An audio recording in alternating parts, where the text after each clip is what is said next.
Welcome to How to Trust Yourself and Have Your Own Back. This is my gift at this holiday time, lots of different holidays and things being celebrated over the next little while. And I really wanted to give my community that I love so much something concrete, something super important. This is the most important thing that I teach my clients. It's the most important work I've done with myself. And it lays the groundwork for just endless progression, awareness, getting better at things. And so it is in that spirit that I offer it to you today. And I want to tell you just a little bit about how this webinar is going to go, and then how we can communicate with each other. If you look on the bottom of your Zoom window, there are two options. Number one is the chat. If you put something in the chat, everyone can see it, all the attendees. If you put something in the Q&A, only I can see it. And I'm actually opening that box up and putting it right there. And so if you have a question, I will have some time at the end for questions. I'm going to introduce myself just a little bit, then we're going to spend some time teaching, then I will have questions, and then I will give you an opportunity to take this work further and deeper, if that's what you would like to do. This is a standalone webinar, which means if you take what I teach you here and apply it, you will experience life-changing results, no matter what else you do after this. No matter what else happens, if you take what I'm going to teach and think about it and integrate it, it will make a big difference. I have been doing this work for, I don't know, probably intensely about 3 years since I became a coach. And I really have done so much thinking about the ins and outs of these two things that seem like they should be very simple, right? Trust myself, easy, until you realize that you don't, and it's hard, and what this exactly means.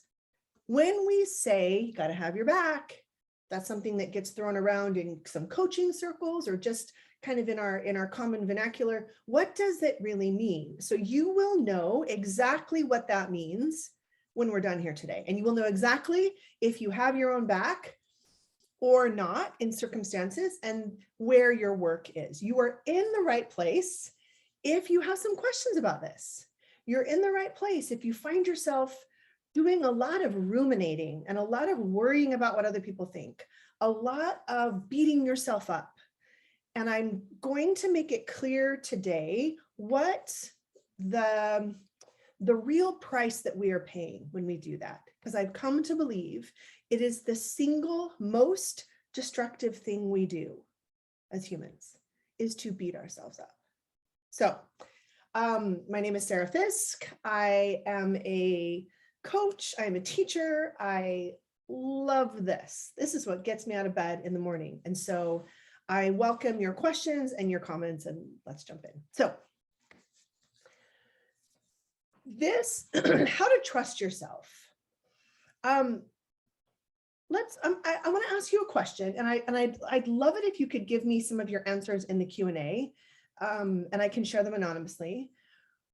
Where do you trust yourself and where don't you? Because when we consider those two questions, that's when it really becomes clear that there's some areas in my life where I completely trust myself, like to go to the grocery store, to buy the food that my family needs for the week, to cook a new recipe. Yes, trust myself. Where don't I trust myself? So think about that for just a second, and I would love to hear, where don't you trust yourself? Most of the time, it is around decisions that are somehow, our brain thinks that they are bigger or more complex, making long-term decisions, accounting and work. As a mom and as a wife, I don't trust myself with permanent weight loss. Okay, this is going to be so good. I'm struggling with trusting myself to follow through with work accountability. I trust myself in how I'm raising and supporting and advocating for my children, but I don't trust myself when it comes to advocating for and supporting myself. I love this. I struggle with trusting myself in relationships and decisions around building my business, parenting adult children. I have a hard time trusting my gut. Okay, we're going to come back to that statement. I trust myself to speak up for my family, but I don't trust myself in my capacities and intelligence. This is so common. Love your answers, but I don't trust myself in my accountability. So most of you have areas where I do trust myself here, but I don't trust myself here. And sometimes I trust myself to care for other people and their needs, but I don't trust myself to make decisions about or to take care of myself and my needs. That's how a lot of this kind of divides for women. Now, I think we have some men here as well. Think about these statements that I'm going to make because they might apply to you, they might not. But women are socialized to believe that we need outside approval or authorization to trust ourselves. Like, I trust myself if that person says I'm right. I trust myself if I see that person doing what I want to do. I trust myself if someone else, is my mic going in and out? I really want to make sure that that is not happening.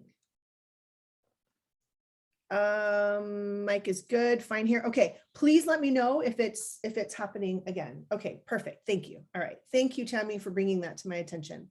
All right, so women are socialized to make decisions by committee. We don't even know we're doing it, but the committee is, what will that person think of us? This is how it kind of goes for us as women.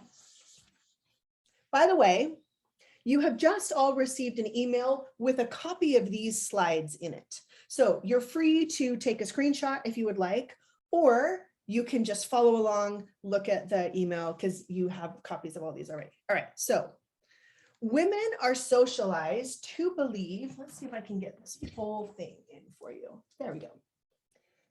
Number one, if I'm going to make a decision, I have to look at all the options. I have to know all of the information. And I have to really consider what other people will think or what they want or what is important to them. And then I pre-worry about all of that. What will he think? What will she think? What will they say? Who will disagree? And so then we go into this like spinning, ruminating, weighing, measuring, considering endlessly. Tell me in the comments if this feels familiar. And then unconsciously, we are going into the future, trying to guess about what's going to happen. And we have the unconscious belief that if we don't make the right decision, that's bad and we should be punished for it. And so we know that we are going to mistreat ourselves in the future if someone else has some kind of disagreement with it or some kind of opinion. Does this feel familiar? So you're constantly looking, what does he think? What does she think? What are they going to think? Is this okay with him? What's going to be the outcome of this? And we truly believe that there is a right decision that will somehow keep us free from criticism. And we try to find it. And that if we don't find that decision, we're going to be really mean to ourselves and mistreat ourselves about it. So it's really important. This is the first big idea that I want you to consider. We have this idea, life, the human experience is about 50% negative and 50% positive. How do we know this? Just think about your own lived experience. About half the times, we feel amazing. We feel on top of it. We feel like we've got our shit together, that we're doing a good job. And then about other half the time, we feel terrible. We feel like we're dropping all the balls. We have none of our shit together. This is hard. It seems to be true that there is pain about 50% of the time. But what happens when we mistreat ourselves is that we add judgment, criticism, blame, second guessing, right? Going back and wishing we had done it another way. We add all of this mistreatment on top of what is just a very normal human experience. It is normal to not feel good about half the time. But instead of just letting ourselves feel bad when something doesn't work out, or when we're frustrated or disappointed, or even when we're feeling ashamed or sad or lonely or embarrassed, we don't let it be just that. We add additional layers of mistreatment and pain when we judge our decisions, when we look back and think, oh, I shouldn't have done that. That was the wrong decision. We second guess all the decisions that we've made. We criticize and blame ourselves. And all of this is the optional beatdown that we're going to focus on today. Because we are never going to be free of this. This is just what human experience is. But all of this optional pain does so much damage. And that's what I really want us to understand today. So this is what I call the brain bully. So that voice that starts up, what's the matter with you? I knew you weren't going to get this right. You always do this. This always happens. Tell me in the comments, what does your brain bully tell you? How does your brain bully criticize you, judge you, blame you, make you second guess? So think about how this voice shows up for you, and then tell me in the comments, like, what are some specific phrases that your brain bully uses against you? And we're going to talk for just a second about what that brain bully is and why we listen. So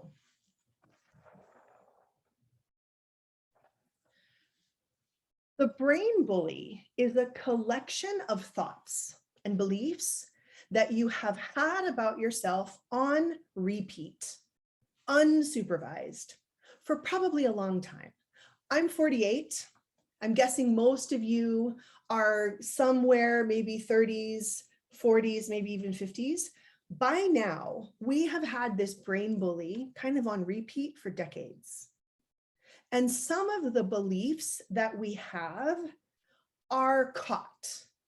And what I mean by caught is that we are in situations when we are younger, when something happens to us and we catch on to part of that experience and we make it mean something about us. Here's an example. I was in 4th grade and the whole class had finished their multiplication times test and I wasn't done. And my teacher said, well, I guess we're going to have to wait until Sarah is done before we can move on. So you can imagine my little 4th grade brain was like, oh, I'm terrible. I'm terrible at math. It's terrible to make people wait. So that's an example of beliefs that are caught. Like she wasn't trying to hurt me, right? But I caught on to that. Do you know that I never, until I was in college and really willing to challenge that belief, I never got higher than a C in any math class that I took. And when I make people wait, there's a special kind of anxiety. in that for me because of this caught belief that you're terrible at math and you shouldn't make other people wait. So that's an example of one of the ways that that brain bully gets some material to work with. We catch beliefs. Other beliefs we're taught on purpose. So for example, my religious tradition taught me that mothers are primarily responsible for the nurture of their children. And I believed that. So I took that teaching and I made it mean that everything in the home is my job and everything that takes me away from the home is bad. I should be always available to nurture my children, and that anything I do for me is probably bad or selfish or wrong. So, was my religious tradition trying to hurt me? I don't think so. What happens is that we catch beliefs and we are taught beliefs. And we believe that they are either true or important, so we hang on to them and we replay them over and over and over again, and we use them against ourselves. So some of the things that your brain bullies say, you're not good enough, you're not loved, you're unworthy, you'll never be successful, you messed up, yes, you should know better, I'm disappointed in you, yes.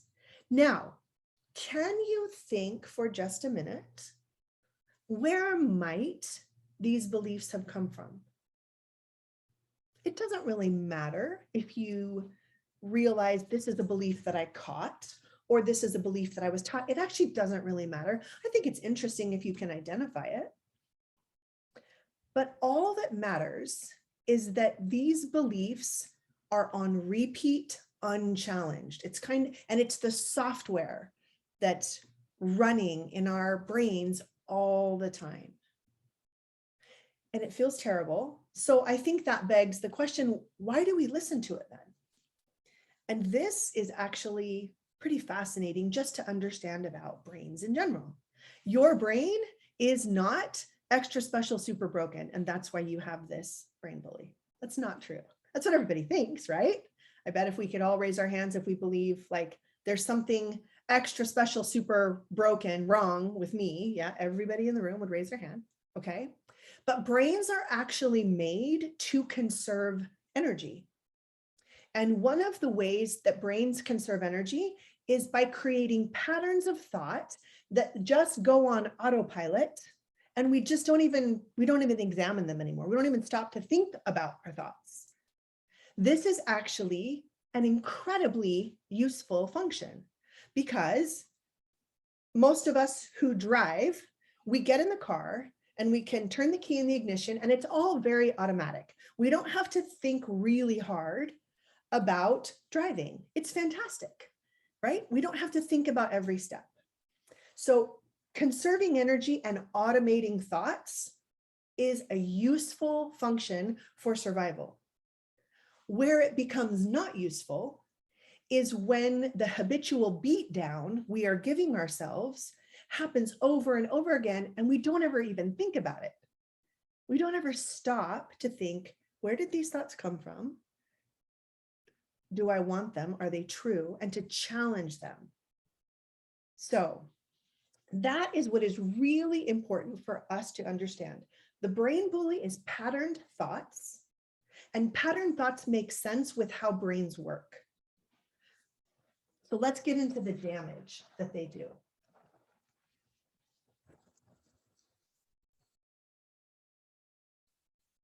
To trust yourself, you must feel safe with you.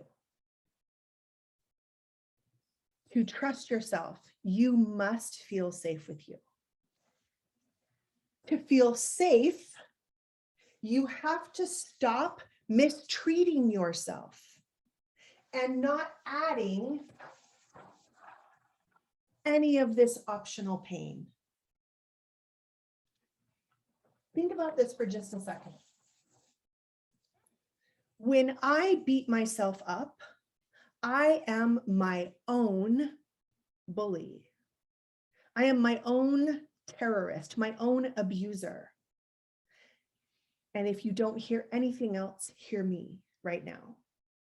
If I am not safe with me, I'm really not safe anywhere. The way that we undermine our safety as women and as humans is by allowing the beat down. Because what that tells us, our body, I'm going to beat the crap out of you if you get this wrong. And that is what prevents us from feeling safe. And safety is what allows us to do things, to try things, to risk things, to try new things. So when I talk about having your own back, this is what I mean. To stop mistreating yourself and to not add any optional pain, any brain bully, to shut the brain bully down. And I'm going to tell you exactly how to do that. So this issue of safety is key, and we're going to come back to it. So the big question is how. Okay, I got a little out of order here. We already went over this. We catch and are taught beliefs that are unsupervised, and we listen because it's familiar. This is another thing. We speak to ourselves in our own voice. Like when I am having thoughts, it's my own voice that I hear in my head. I don't know why that is. That's how we're created. If I heard like Darth Vader's voice, Sarah, you are a piece of crap, right? It might get my attention in a different way, but it's legitimate in some way because we're thinking in our own voice. It's just super interesting to consider. And we believe what I call the big lie. The big lie is if I am hard enough on myself, I will change. It never works. Think about where you're the hardest on yourself. Have you changed? Have you gotten to where you want to get by being hard on yourself, by beating the crap out of yourself? If you're like 99.9% of the humans I work with, it's not true. We are our Western, like pull yourself up by your bootstraps, make it work. Civilization has a lot to offer us. This is one of the lies that is not helpful. So the first decision that we must make and commit to is to make the conscious choice to expend some energy and challenge these beliefs. We have to bring these unconscious beliefs that are just on repeat into the conscious.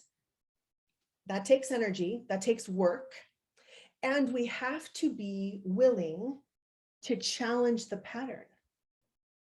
I'm going to show you exactly how to do that. Okay, I love that some of this is really resonating with you. Yes, it is. This is believable because we hear it in our own voice. I think that's endlessly fascinating, right? We don't hear some evil, bad person voice in our mind. We hear our own voice. And so that makes us listen, and that gives it some legitimacy.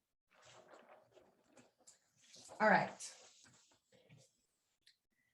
This is the 5-step practice that if you will commit to do this over and over and over and over and over again, you will have a completely new relationship with yourself and with the bully in your brain. So number 1, we always have to remember that life is 50-50.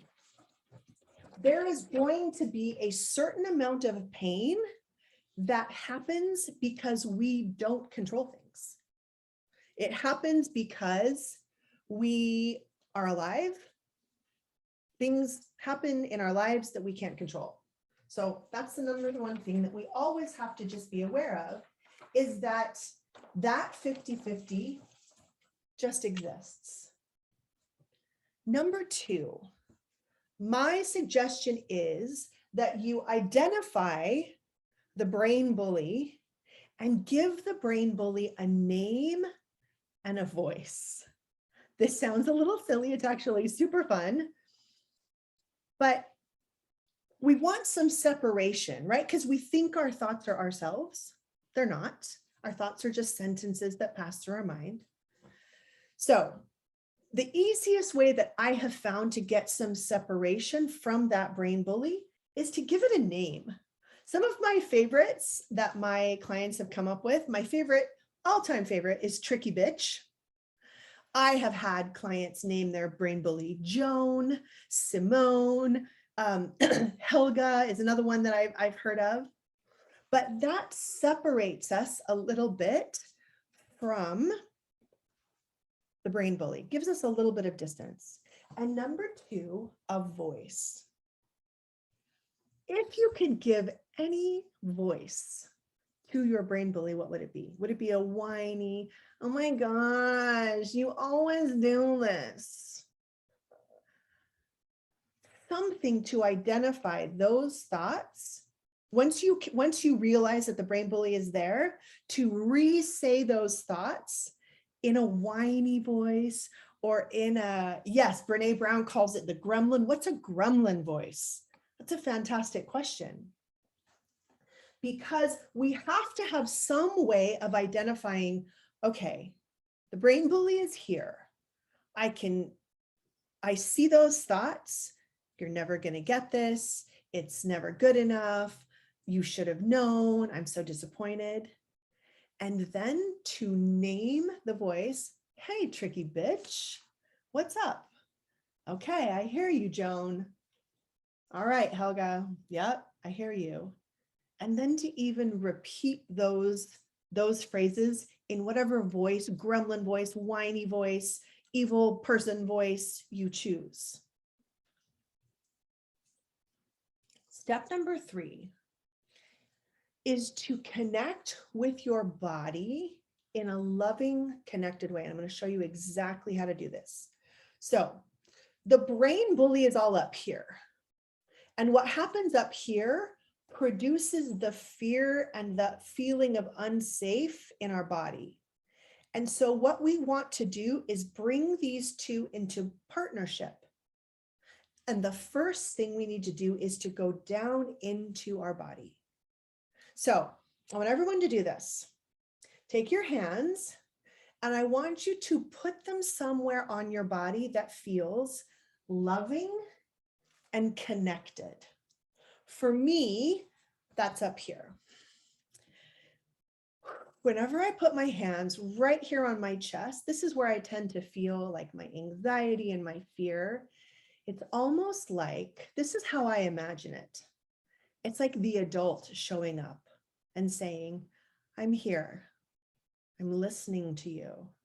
I'm right here and I'm going to take care of you. And it feels immediately calming and connected. I've had clients who like this, who like this, who like their hands on their gut. I'm probably too short for you to see this. But tell me in the Q&A where your hands are ending up in a loving, connected way. Because again, the brain bully is up here and we want to connect down here in a loving way. So hands on body with loving connection. And then it's time to engage the bully. Then it's time to speak directly to Joan, Tricky Bitch, whoever it is that you've decided the name of that brain bully is. And you have two options. Number one, I call hard pass. And hard pass is exactly what it sounds like. No. No. I do not speak to myself that way. I do not mistreat myself anymore. This is not happening. No one speaks to me that way. How dare you? How dare you come in here and try to wreck everything? No. So I'm speaking directly to that brain bully. No. When I first started doing this, my husband said to me, you know, you talk to yourself like out loud. I'm like, I know, because I was really engaging directly with that bully. Like, no, no, no, no, no. That's what I would say. Like, no, no, no, no, no, no, no, no, not doing it. No. So that's the hard pass. Number 2 is loving engagement. And this is more of a tender understanding. This is how brains work. Nothing is going wrong here. This is just a pattern. And so loving engagement sounds more like, okay, I'm connected. I hear you, but this isn't what we're going to do anymore. I see you. I see that this is my pattern, but I'm working on something new. Like, it's a deep breath and loving connection with your hands wherever that feels good, and breathing until it passes. Of these options, you can combine them. I love you, thank you, no. Nobody speaks to me like that. We're doing something new. It's not either or for a lot of people, and for me included. It's an experimentation with each of these options to see what works best. Really paying attention to how it feels in your body. And keeping in mind that sometimes I am right here. No. Other times, I'm a little more in the loving engagement, just depending on the situation. But these are really the 2 ways that we have to engage with the brain bully to shut it down. And that is the commitment we have to make to ourselves. To do it again and again and again and again and again and again and again and again, for however long it takes. Because that's what teaches our body, ourselves, you're safe with me. I will never mistreat you. I get a little emotional every time I talk about this, because it was such a huge decision that I made for myself. I had a moment when I was able to just be really introspective, and I was laying on a couch, just kind of deeply meditative and thinking. And I noticed that in my body, I was uneasy. And so I asked my body, like, hey, what's that about? What are you afraid of? And it was like my body responded and said, we're afraid of you. We're afraid of how mean you are to us when we get something wrong. We're afraid of how terribly you treat us when something doesn't work out the way you want. We're afraid of you. And it was like, in that moment, I saw how clearly I had undermined my own safety by being my own bully, and that it had to stop so that I could feel safe, so that I could trust myself. We cannot truly trust ourselves unless we are safe with ourselves. We cannot truly trust ourselves unless we are safe with ourselves. So what that allows us to have is a new decision-making process. There's a decision to be made. And the first thing, when we are safe with ourselves, the first thing we do is we check in with ourselves and connect. Okay, I've got to decide whether or not to do this thing, whether or not to take this risk, whether or not I want to do this or this. Okay. And then we can decide what we want to consider. Once we've checked in with ourselves first, then we can ask, do I want to worry about what my mother-in-law might think of this? Maybe, maybe not. Do I want to worry about this particular thing or that particular thing? Maybe, maybe not. But what I want to worry about first is this conscious decision that no matter what I decide, no matter what information I get later, no matter what goes wrong, no matter what goes right, no matter if later I think I really wish I would have chosen something else, no matter if my mother-in-law says that was a terrible decision and I hate your hair, she would never say that, by the way, I will not mistreat myself, no matter what. No matter what regular human emotion I'm feeling, no matter what this kind of normal life pain, I will not do this. That is the critical, foundational experience that takes all of that searching outside of you for the authority, for the person who can give you permission, for the one who's going to say it's okay, and it brings that into you. And you become the authority. And you provide safety for you. Because no matter what, you decide to have your own back, HYOB, and you make the decision right. I want to share a quick experience that kind of brings all of this together, and then I want to hear your questions. When the pandemic ramped up and everything started shutting down, my family and I were traveling in France. We had made the decision to go. We all know, looking back, there were lots of news stories. Is this going to happen? Is this going to happen? We decided to go. And then everything started shutting down. There were lots of questions about whether or not we would be able to fly home together as a family. I have 5 kids. They were all with me. It was like a small traveling circus. And when we got back to our hotel the night before we were going to leave, we weren't sure yet about flights. I was terrified. France, Paris, where we were, was almost empty. The streets were eerily empty. There was a lot of stress and just unknown. And so I was feeling just some regular, normal human pain that comes just because we're alive.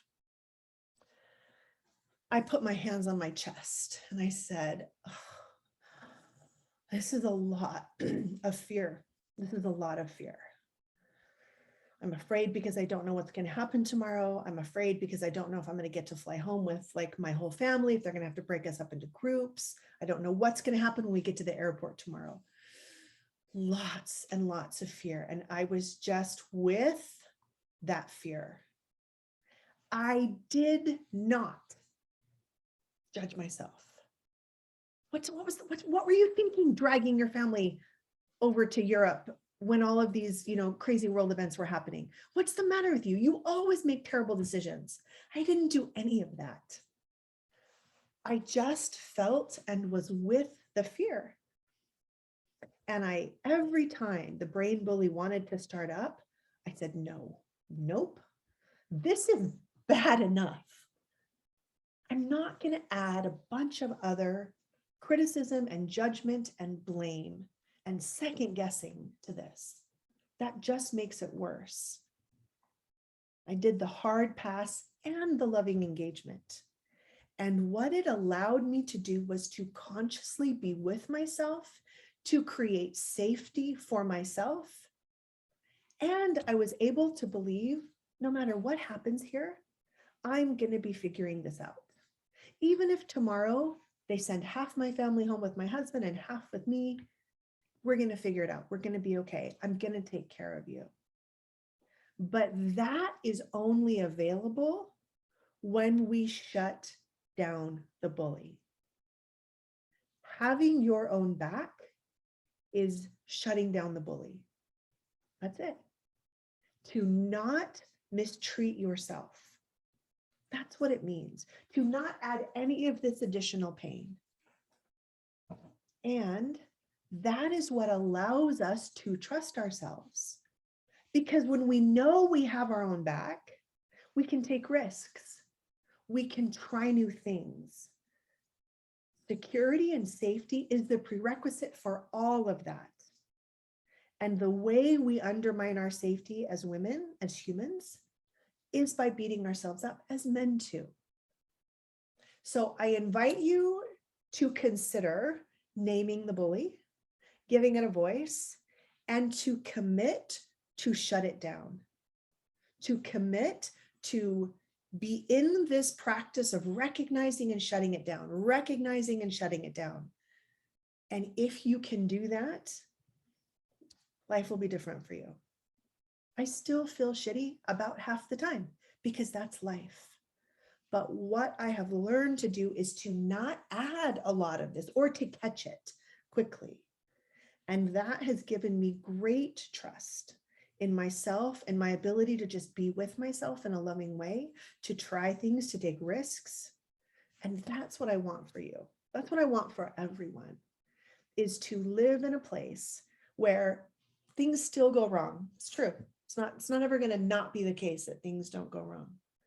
But we are able to eliminate all of the optional beatdown pain that comes from the brain bully.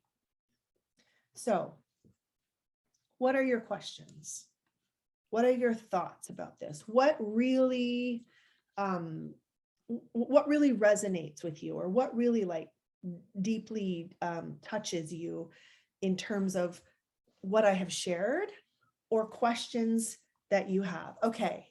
Is it normal to feel afraid to do this? Yeah, totally normal to be afraid, because brains love routine. Brains love anything that is, they don't have to think a lot about anymore. So some of the fear, I think, comes from challenging the way we've always done things. That's one of the things that I didn't touch on that I'd like to just go back and maybe reiterate. One of the reasons we listen to the brain bully is because it's familiar. It doesn't feel good, but familiar is comforting in a way. And so when we think about disrupting something that's familiar, yeah, totally normal to feel some fear around this. Second question, how do we honor our own needs and emotions while also taking into consideration those we love who have deeply hurt us? That is a fantastic question. So one of the things that I would ask you to think about first is, what part of what you're experiencing is just the normal 50-50 of life, where we get hurt because people say things? What judgment, criticism, blame, second guessing have you added on top of that makes it worse? And you can tell me if I'm kind of headed in the right direction with this. And if it's not, I'm happy to address it another way. But let's say that someone says something to me that hurts my feelings. I'm hurt. It is an option to just feel the hurt without making it mean anything about me, and without making it mean anything about them. And I'll say more about what I mean by that. To just feel the hurt. Because when I just feel it without judging it, then the pain is clean, right? It's just the pain of life. I'm not adding additional dirty pain on top. And then I can decide, do I want to have a relationship with this person? Do I want, given that this person is going to say and do these things, do I want a relationship with them? Do I want to change how I am thinking about this person so that I can have a relationship with them? But that kind of curiosity and imagination about potential options cannot happen when we're swirling around in this judgment and criticism and blaming of them or of us. So that's what I would offer. And tell me if you want any more about that. Okay, what resonated with me is that life is 50-50 and to just sit with the discomfort and not try to fix or move the feeling along faster. That, oh my gosh, that is worth $1 million right there. Just understanding that this is what's happening. I don't have to fix it. I can just feel it. And I don't have to hurry it along because something's wrong. This pain, that's how life tends to go. I don't have to add any more pain on top. I love that. We work a lot with our inner critic in theater, the way it is, taught to give it a voice and a name like you suggested, but then to have a chat, to hear it out and to poke holes in its argument rather than to try and shut it down. I would love to hear your take on that.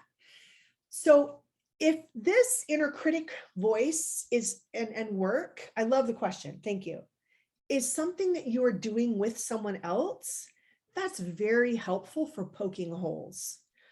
But what I have noticed is that when we're doing the work on our own, it's hard to do that because we believe that the voice or the belief is somehow relevant or important. Like, for example, if my 4th grade self or 5th or 6th or high school self had wanted to poke holes in the I'm not good at math belief, it would have been hard for me because I had believed it for such a long time. It would have been hard for me to do alone, I'll say that. Because I had believed it for so long, I had a lot of evidence for why I just thought it was true. And I had 0 evidence for why it wouldn't have been true. And so having someone else to do that work with, I think is kind of the difference we're talking about here. Tell me what you think on this. Because when you have someone else to bounce ideas off of in terms of poking holes, I think that's amazing. And in fact, that's why people hire coaches, is to help them do that. I think when you're on your own, I have found that shutting it down is the least we can do for that pattern to create safety for ourselves. It's the least we can do.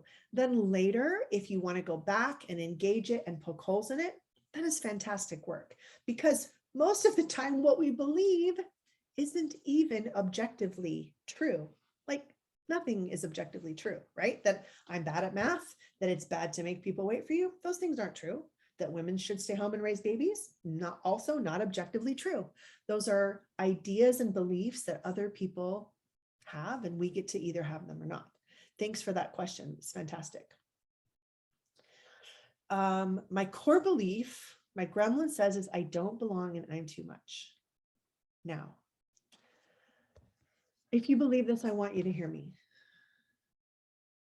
This isn't to diminish or minimize your pain. Hopefully it's helpful. Everyone believes this. Isn't that crazy? I have never coached a woman who believes she belongs 100%. Just seems to be the kind of beliefs that we catch and are taught along the way. So I don't say that to minimize the pain that that belief causes you at all, but maybe to put it into perspective that all of us have this thought and we want to belong. And the first place that this work, when we practice these things, this work allows us to belong to us. This work allows us to belong first and foremost to us.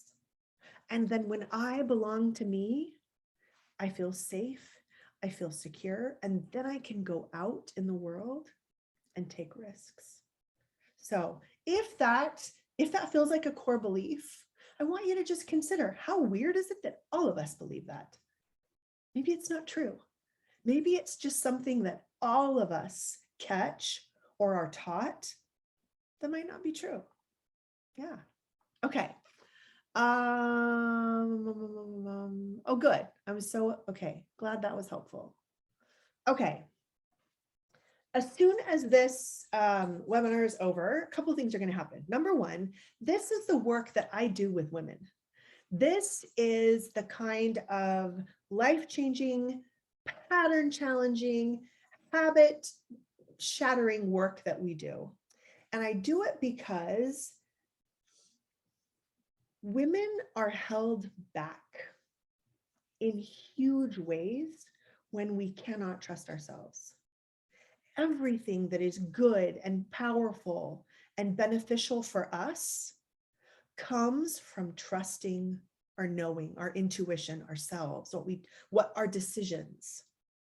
And then when we know and trust our own decisions and we create amazing things, that is how we have a benefit, or we have a beneficial influence on the world. I work with women in a couple of different ways, but the most fun way is in a group program called Stop People Pleasing. I am emailing you a couple of things. Number one, you'll get a recording of this webinar. You'll get the slides that hopefully you've already gotten. Number two, I would love for you to use the link in the email to sign up for a consult with me. Because what we will do in that consult is we'll go through the specifics of your situation. I'll answer any questions that you specifically have, and we will see if joining this group is a good thing for you. It's called Stop People Pleasing because every single woman does that. But can you see how you have to know this first? In order for you to stop people pleasing, this is the work that must first be done. Because not people pleasing can feel risky. It can feel a little fearful to do. And the only way that women are able to do it is by deeply trusting themselves and deeply having their own back. It is a process. And in Stop People Pleasing, we figure out exactly why you people please, exactly where those thoughts and beliefs have come from. Either they're caught or they're taught. I show you exactly how to stop people pleasing in a way that it's doable. And it's not easy, but it is simple. We break down the ways in which you people please so that you can attack them in a very simple and doable way. I teach you and I reiterate to you the role that patriarchy plays in this. What is so crazy for women especially, and for men, is that we think that we just have all these thoughts about ourselves. They're not our thoughts. We have been socially programmed by patriarchy to believe certain things that are part of that constant programming, the brain bully that runs around unsupervised. So we dismantle the patriarchy in your brain so that you can really plug into what you want. How many times? I remember I homeschooled my kids for a long time, like a decade. And then when they all went back to school, I sat at the kitchen table and I felt like a dog without an owner.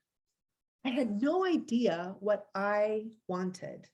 I had no idea what I was excited about. I had been so used to just meeting other people's needs all the time and letting myself think that that's what I was supposed to be doing, that when the time came for me to choose what to do with my time, what to do with my energy, what to do with my creative juices, I had zero idea of what that looked like. In Stop People Pleasing, I teach you how to get back all of the time that your brain is ruminating and worrying and spinning about other people's decisions so that you can figure out what you want, so that you can figure out what you want to do with your own life, in your home, in the world, if that's what you want to do. But you're able to do it because of the safety that you create. I have had amazing transformative experiences myself with this material, and the women I work with, they are better able to not only recognize and shut down the bully, but they don't lose the time spinning and worrying and ruminating and criticizing and judging. Here's my favorite thing to do. Just guess, take a guess how many hours a day you spend ruminating, worrying, replaying old conversations, thinking you did it wrong, blaming yourself, judging yourself for your decisions. Just take a guess. Put it in the Q&A for me.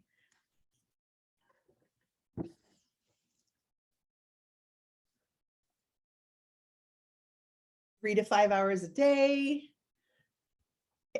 8 hours a day or more. That's the crazy thing. As women, usually our bodies are doing something, right? And our brains are spinning, worrying, ruminating, beating ourselves up. Yeah, we are great multitaskers. All day, every single day. Yeah, sometimes that's true.